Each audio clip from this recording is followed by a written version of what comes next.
ఇప్పుడు అఫైర్ గురించి అన్నారు. సో ఆ విషయాలు పెద్దవాళ్ళకి కూడా ఏం షేర్ చేసుకోలేదు. చెప్పింది తనలో సార్లు చెప్పింది. ఒకటి రెండు సార్లు అప్పుడు ఎలాంటి చర్యలు తీసుకున్నారు? అప్పుడు చెప్పారు, అడిగారు, అదేం లేదు అని చెప్పి సర్దుబాటు చేసి తీసుకుపోయిండు 2 సార్లు, అంతే. ఇక అంటే అదంతా నిజం కాదు అని బెదిరించారా? ఎలా చెప్పారు?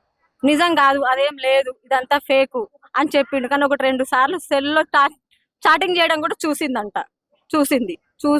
ఏంటి ఇట్లా చేస్తున్నావు అని అడిగితే అదేమి లేదు అన్నట్టు నమ్మించిండు. అది నమ్మించి మోసం చేసి దాని గొంతు కోసిండు, అంతే. ఇప్పుడు తను ఆత్మహత్య చేసుకోవడానికి మొత్తం కారణం వాళ్ళ వాళ్ళ ఫ్యామిలీ. కుటుంబ సభ్యులే పక్క వాళ్ళే చంపే. ఇప్పుడు ఎలాంటి న్యాయం కావాలని మీ అందరు కోరుతున్నారు? వాళ్ళు ఉండకూడదు, వాళ్ళు జాబులు ఉండకూడదు, వాళ్ళు నలుగురు జైలుకు పోవాలి. మరి పిల్లల పరిస్థితి అమ్మా? పోవాలి, పిల్లల్ని వాళ్ళు మొత్తం జైలుకే పోవాలి, వాళ్ళు ఉండకూడదు ఇక, అంతే.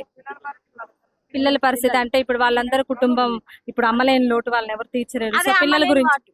ఏ రోజు నానమ్మ దగ్గర తీయలేదు ఆ పిల్లలు, ఏ రోజు చూడలేదు, ఎప్పుడు చెప్పలు. అది ఉన్న ఆస్తి అంతా పిల్లల పేరు మీద రాయించి వాళ్ళ నలుగురు మొత్తం ఫ్యామిలీ అంతా జైలుకు పోవాలి. పిల్లల పేరు మీద ఉన్న ఆస్తి అంతా రాయించి వాళ్ళు మొత్తం జైలుకు పోవాలి, నలుగురు జైలుకు పోవాలి.